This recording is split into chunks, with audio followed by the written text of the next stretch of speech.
ओम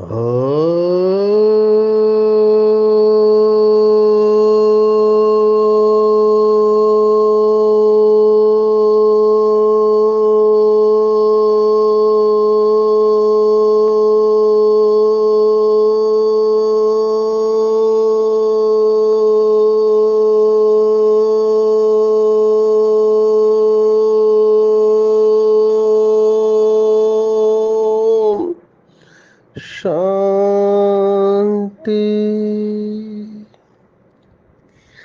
आज 11 मई 2024 भारत में शुक्रवार है। Today is 11th May 2024 and it's Friday in Bharat. आज की मुरली का जादुई रहस्य स्वयं को प्रेरणा देने के लिए magical secrets of today's Murli for motivating the self. बाबा के नए नए बच्चे बहुत स्थान से जुड़ रहे हैं और पीछे आने वाले नए नए बच्चों में मैं देख रहा हूँ बहुत उमंग उत्साह है। बाबा मिलने की खुशी है और मुरली को भी बहुत अच्छी तरह से स्टडी करते हैं, साधना करते हैं, लक्ष्य रखते हैं, तपस्या का लक्ष्य रखते हैं। बाबा इनको सब इनकी कामनाएं पूर्ण करे। बहुत अच्छा लगता है जब ऐसे तीव्र पुरुषार्थी बच्चों से मिलना होता है। उनका नशा देखते ही बनता है, उमंग उत्साह देखते ही बनता है। अगर ये पीछे आने वाले बाबा के बच्चे लंबे समय तक अपनी अवस्था को एक रस रखें, क्योंकि परिस्थितियां तो आनी ही है हर एक के जीवन में। आज की मुरली में एक शब्द बाबा ने इस्तेमाल किया है जिसके ऊपर हम देखने वाले हैं। वो शब्द है कर्म कूटना। कर्म कूटना माना जो कर्म हुए हैं उसका जो फल मिलेगा उस वक्त पश्चाताप होगा, दुख होगा। तो ऐसे कर्म कूटने पड़ेंगे। तो जब ऐसे पेपर आते हैं तब अवस्था को कैसे स्थिर रखना है, अगर ये पुराने पीछे आने वाले बाबा के बच्चे ध्यान रखते हैं तो बहुत कमाल कर सकते हैं। आज की साकार मुरली में जो मुख्य शब्द आए हैं ये बाबा का कहने का तरीका है। कैसे बाबा नए नए शब्द मुरली में इस्तेमाल करता है, ये सीखने जैसा है। उसी बात को कहने का ढंग बाबा का अलग होता है। बात वही होती है लेकिन अलग तरीके से जब हम सुनते हैं तो उसका प्रभाव पड़ता है। जैसे हमारे पास एक माता है, अभी वो रोटी बनाती है तो क्रिएटिव सोल है। भोजन बनाना एक बहुत क्रिएटिव एक्टिविटी है। भोजन में बहुत सारे आप परम्यूटेशन कॉम्बिनेशन हम कहते हैं, अलग अलग तरीके से आप कर सकते हैं। तो रोज का भोजन बनाने में आप नवीनता लाएंगे तो खुशी होगी। अभी ये माता क्या करती है, अभी रोटी तो सब खाते हैं, डेली खाते हैं।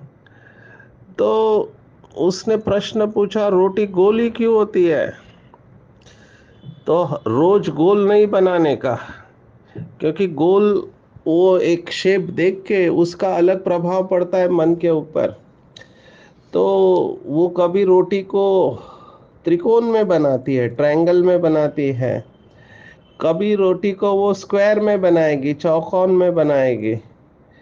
तो ये उसकी क्रिएटिविटी है, अलग अलग शेप। मैंने कहा आपको तो मेहनत करनी पड़ती है, गोल या त्रिकोण बनाओ। कुम्हारों को देखो रोटी बनाते वक्त अपने आप ऐसा शेप आ जाता है, हमको ही नहीं पता होता है कौन सा शेप आने वाला है लेकिन हम उसको अच्छी तरह से सेक के खा लेते हैं।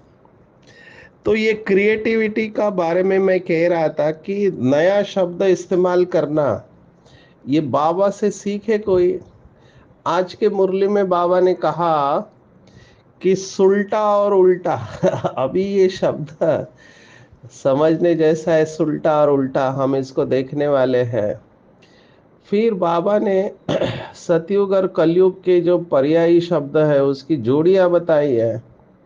बहुत सारी जोड़ियां आई है आज के मुरली में। जैसे शुरुआत ही कब्रिस्तान और परिस्तान, ये कुरान के शब्द है। उर्दू शब्द आज आए हुए हैं, जैसे अल्लाह शब्द आया है, अल्लाह, और कब्रिस्तान परिस्तान आया है। फिर बाबा ने कहा ये जो जप साहेब का सुखमणि का शब्द है, सचखंड और जुटखंड, तो ये महाराष्ट्र की तरफ ऐसे शब्द नहीं है सचखंड झूठखंड।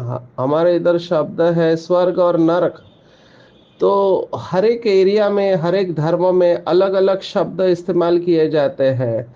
तो कब्रिस्तान परिस्तान आया है, सचखंड झूठखंड, स्वर्ग और नरक शब्द आया है। फिर सुखधाम और दुखधाम बाबा के शब्द है। और आज विशेष बाबा ने कहा द्वापर और कलयुग को अलग अलग शब्द इस्तेमाल किए बाबा ने। तो ये बाबा की वोकेबलरी है, डिक्शनरी है, अपनी बात को समझाने के लिए। सेमी दुखधाम और फाइनल दुखधाम, जैसे बाबा सतयुग को स्वर्ग कहते हैं और त्रेता को स्वर्ग नहीं कहते हैं, त्रेता को सेमी स्वर्ग कहते हैं। तो स्वर्ग, सेमी स्वर्ग, सेमी दुखधाम और फाइनल दुखधाम, ये बाबा के शब्द है। इसके साथ ही बाबा ने सतयुग और कलयुग के बारे में कहा कि अमर लोक और मृत्यु लोक, कांटों का जंगल और फूलों का बगीचा। अब इन शब्दों की गहराई में जाके उसके भाव को धारण करना चाहिए। इसके साथ ही बाबा ने आज मुरली में बताया है, बाबा का फिर से कहने का तरीका, कि जो भगवान आपको 21 जन्मों के लिए बेहद के स्वर्ग का वर्षा देता है, उसी भगवान को आप गाली देने लगते हो। अपने को तो 84 लाख योनि में डाल दिया, लेकिन जो भगवान इतना सुख देता है उसको तो सर्वव्यापी बना दिया। तो ये बाबा का कहने का तरीका है।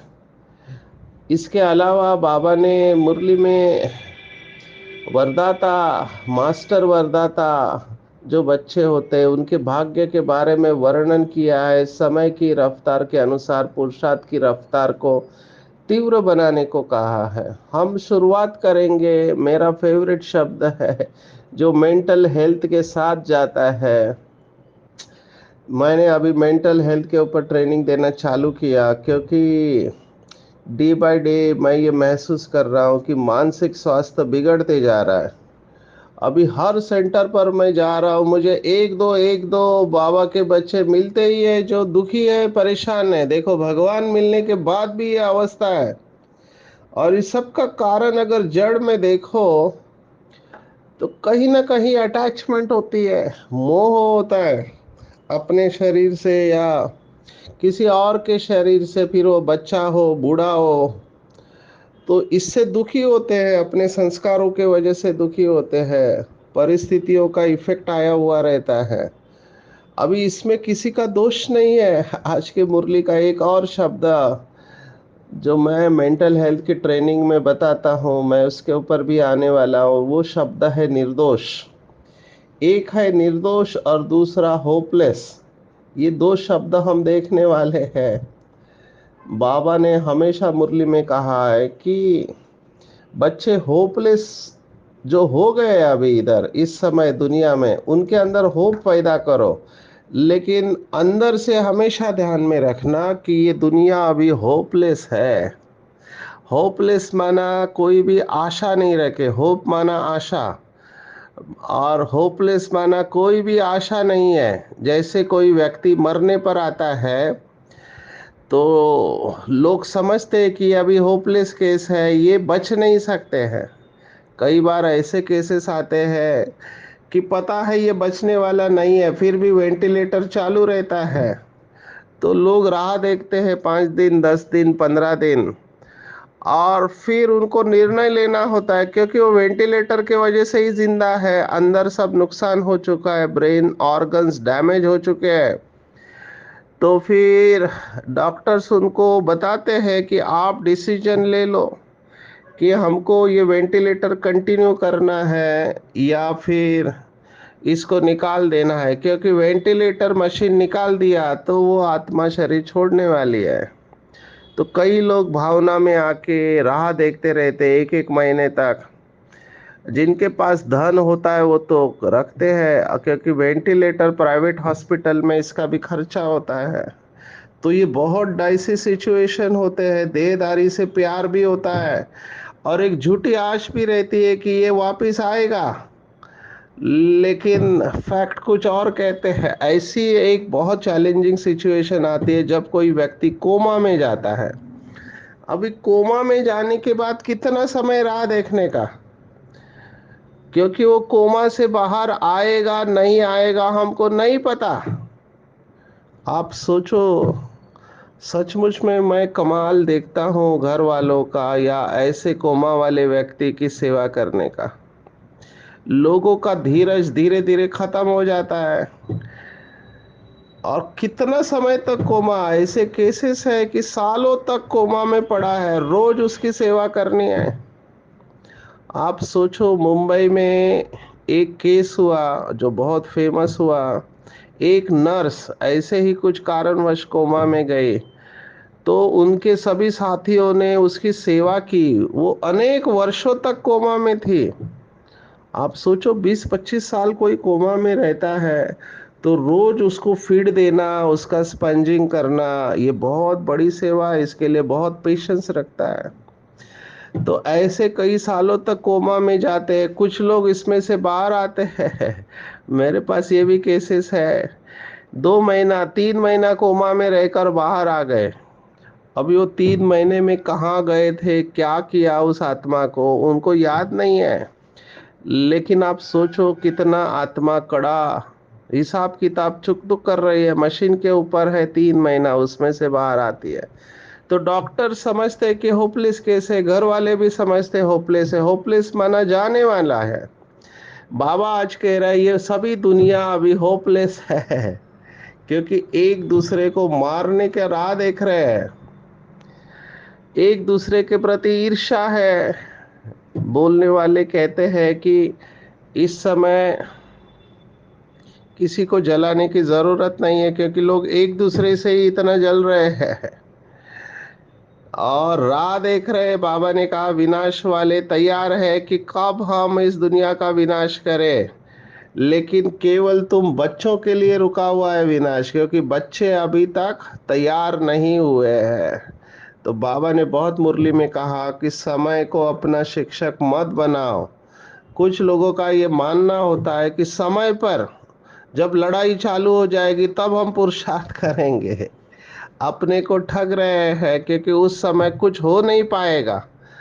उस समय कुछ नहीं हो पाएगा। जो बहुत काल का अभ्यास होगा वही संस्कार काम करेंगे। इसलिए हमको बहुत काल का बेहद का वैराग्य का अभ्यास करना है, क्योंकि उस समय डरावना माहौल होगा। बाबा का शब्द है, खूने नाहक खेल होगा। जैसे अभी कुछ दिन पहले बाबा ने कहा कि देखो, हाय राम भी नहीं कह पाएंगे आप, हाय राम जलाने वाला कोई नहीं होगा। उस समय क्या योग लगेगा अनलेस आपने पहले अभ्यास किया है। तो दुनिया अभी होपलेस हो चुकी है, कब्रस्तान हो चुकी है। अगर ये एक धारणा भी हमारे अंदर आ जाए तो भी हम बेहद के वैरागी हो सकते हैं। कई लोग इसके लिए लौकिक में देखो, भक्ति मार्ग की भी विशेषता है। आज बाबा ने भक्ति मार्ग को भी याद किया है। अभी कई लोग ऐसे हैं तपस्वी जो कब्रस्तान में ही या शमशान में जाकर साधना करते हैं, क्योंकि वहां पे जल्दी वैराग्य आता है। लोग कब्रस्तान में या शमशान में जाते हैं किसी को पहुंचाने के लिए, वहां पर अल्पकाल का वैराग्य आता है। तो कुछ लोगों ने सोचा कि हम वहीं पर बैठ के साधना करेंगे। और ऐसे कापालिक ब्राह्मण होते हैं या अघोरी इनको कहा गया, ये लोग शमशान में बैठ के ही साधना करते हैं, क्योंकि सत्य वहीं पर होता है और मृत्यु बहुत बड़ा सत्य है। कल हमने एक क्लास लिया अभी बहुत इंटरेस्टिंग बात है। बाबा के बच्चों का कमाल है। एक माता है, उनकी उम्र 86 ईयर है, अभी भी बहुत नशा है। उनके अनुभव सुनकर दंग हो गए।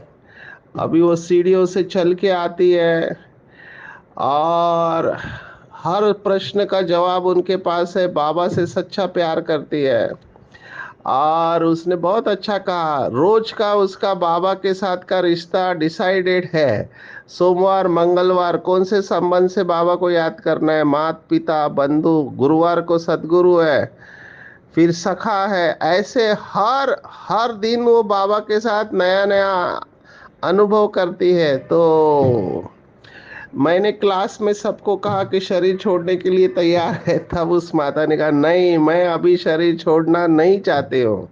एट द एज ऑफ 86 वो कह रही है कि बाबा के साथ बहुत सुख है। पीछे आई है, 25 साल से ज्ञान में है।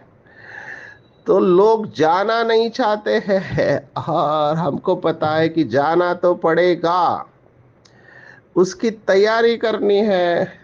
मुझे कई बार ऐसे लगता है कि मनुष्य अपने बच्चों को सिखाता है कि पढ़ाई करो, आगे आप जॉब या बिजनेस करो, शादी करो, उसकी सबकी तैयारी होती है। लेकिन मृत्यु की तैयारी कोई भी नहीं सिखाता है कि मृत्यु वास्तविकता है। लेकिन मृत्यु की तैयारी कोई सिखाता नहीं है। आध्यात्मिकता में हमको ये तैयारी करनी है कि जब मेरा शरीर छूटेगा तो मेरे साथ क्या जाएगा, कौन जाएगा। सच्ची कमाई मैं कर रही हूँ। अभी ये निगेटिव नहीं है। कई लोग ये समझते हैं कि आप मृत्यु के बारे में बोलते हैं तो निगेटिव बोलते हैं। निगेटिव नहीं है। हम दोनों कमाई करें, विनाशी भी करें और अविनाशी भी करें। रहना तो इसी दुनिया में, इसी प्रेजेंट मोमेंट में रहना है। लेकिन ऐसा ना हो कि जब अंतिम समय आए तब दुख हो और शरीर छोड़ने में तकलीफ हो। जैसे कई लोग शरीर छोड़ते समय जान निकलती नहीं है क्योंकि मोह है अपने शरीर में, दूसरों के शरीर में। बाबा तो कहता है ऐसा शरीर छोड़ना चाहे जैसे मक्खन से बाल निकल जाए। तो बाबा आज वैराग्य दिला रहा है। शिव को वैसे भी बताते हैं कि शिव वैरागी है। तो बाबा वैराग्य दिला रहा है कि इस पुरानी दुनिया की सभी सामग्री इस अविनाशी रुद्र गीता ज्ञान यज्ञ में स्वाहा होने वाली है। ये एक बात अगर समझ में आ गई कि यहाँ पर सब जाने वाले हैं, कोई बचने वाला नहीं है, ये भगवत गीता का नॉलेज है। अगर गहराई से देखो तो अर्जुन का यही प्रॉब्लम था। अर्जुन कह रहा था कि ये मेरे काका चाचा मामा है, रिश्तेदार है, पितामह है, मेरे गुरु है। मैं इनको मारने से अच्छा है भीख मांग कर जीऊंगा। मैं इन्हें मार नहीं सकता, मैं इनकी गोदी में खेला हूं। तब लौकिक भगवत गीता कहती है कि तुम कौन होते मारने वाले, ये पहले से ही मर चुके हैं। और फिर विराट रूप का दृश्य दिखाते हैं कि कैसे महाकाल के मुंह में सभी जा रहे हैं, जा चुके हैं। और केवल 5 पांडव बचते हैं, वो भी लास्ट में गल के मरते हैं। माना इसके पीछे राज बहुत अच्छा है कहानी का कि सभी शांति धाम में जाना ही है। मुक्ति में सभी को जाना है, सिर्फ समय की बात है, कोई पहले जाएगा कोई बाद में जाएगा। तो जब ये दृष्टि हमारी रहती है तब बुद्धि निकल जाती है। नहीं तो कई लोगों की पुरानी दुनिया में आज भी बुद्धि है, पुरानी दुनिया से बुद्धि निकलती नहीं है। तो खुशी खुशी शरीर छोड़ना है, ना कि दुख में शरीर छोड़ना है, अपना या दूसरों का। मेरे पास ऐसे ऐसे केसेस आते हैं, रोते रहते हैं, उनके घर वाले चले गए, अकाले मृत्यु हो गई, अभी वो स्वीकार नहीं कर पाते हैं। कहते हैं इतना जल्दी क्यों गए, ये कोई जाने का टाइम थोड़ी है। जबकि हमको पता है कलयुग माना अकाली मृत्यु की सीजन। ड्रामा एक्यूरेट है, हिसाब किताब के अनुसार आत्मा को जाना पड़ेगा। आप इसके ऊपर चिंतन करेंगे। मैं दूसरा शब्द लेना चाहूंगा। आज बाबा ने कहा ड्रामा में किसी का भी दोष नहीं है। अब ये भाव कहाँ से आया, तो बाबा ने कहा जिन बच्चों को मैं इतना श्रेष्ठ बनाता हूँ, बेहद का वर्षा देता हूँ, वो ही बच्चे मुझे गाली देते हैं। आप सोचो भगवान क्या सोचता है और बाहर वाले क्या सोचते हैं। भक्ति मार्ग में वो जो साधु संत कथा करने वाले होते हैं, इतना दिल से कहते हैं, मैं देखता हूँ सुनता हूँ, और सभी लोग जोरदार तालियां भी बजाते हैं। क्या बोलते हैं, कण कण में भगवान है, तुम्हारे में भी भगवान है, मेरे में भी भगवान है। अभी एक जैन साध्वी ने मुझे मैसेज भेजा था, और उसका थीम है कि सबके हृदय में विराजमान परमात्मा को प्रणाम। माना ये मान्यता है, और वो लोग खुश होते हैं, उनको लगता है वो परमात्मा की सेवा कर रहे हैं कि भगवान को सर्वव्यापी कह के। और भगवान क्या कहता है कि मुझे तुम गाली देते हो। अपने को आपने 84 लाख योनि में डाल दिया मनुष्य, लेकिन मुझे तो सर्वव्यापी बना दिया, और ये सबसे बड़ा भगवान का अपमान है। तो देखो भक्ति मार्ग की सोच क्या है और ज्ञान मार्ग की सोच क्या है। लेकिन ये कहने के बाद बाबा ये कह रहा है कि बच्चे इसमें आपका कोई दोष नहीं है। माना भगवान ये कहने के बाद भगवान जरूर समझता है कि इसमें इनका कोई दोष नहीं है, क्योंकि बुद्धि सतो प्रधान नहीं रही है।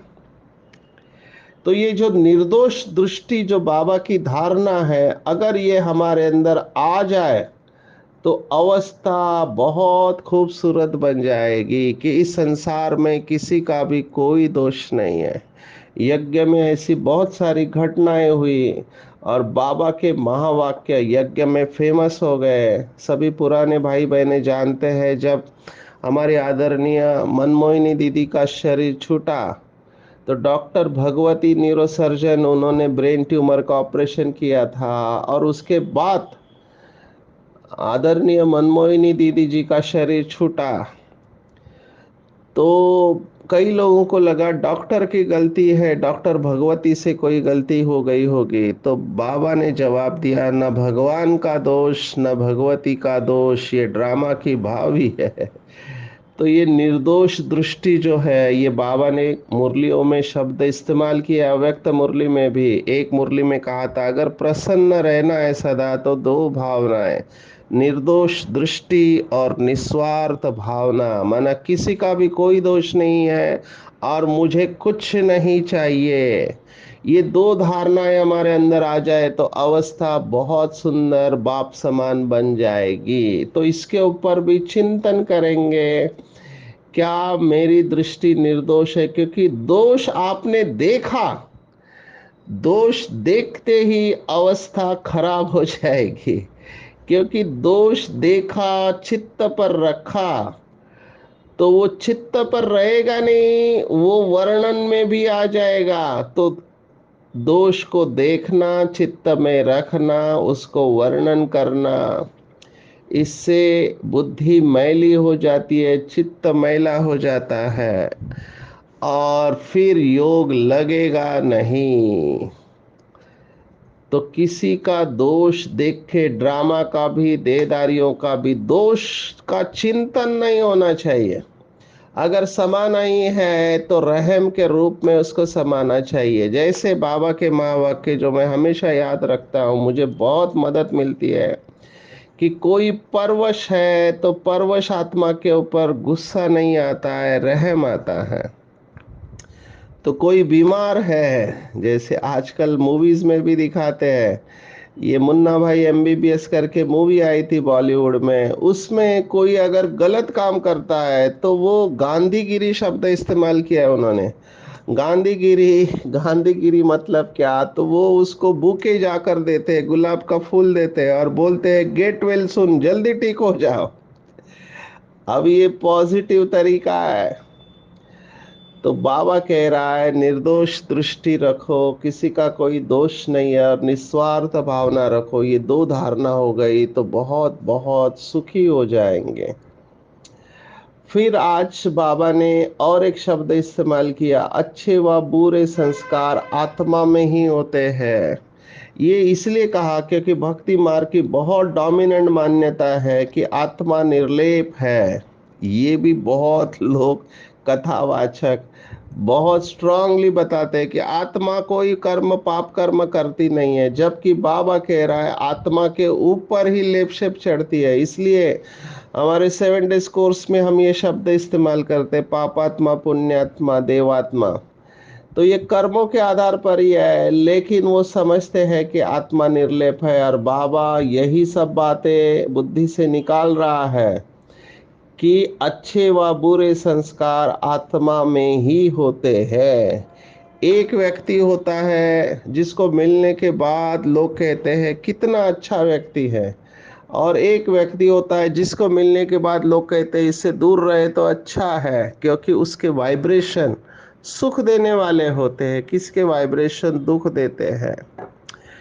तो ये संस्कार आत्मा के अंदर होते हैं, और बाबा आज हमको याद दिला रहा है कर्मों की गुह्य गति की, बच्चे ऐसे कोई कर्म न करो कि कूटने पड़े।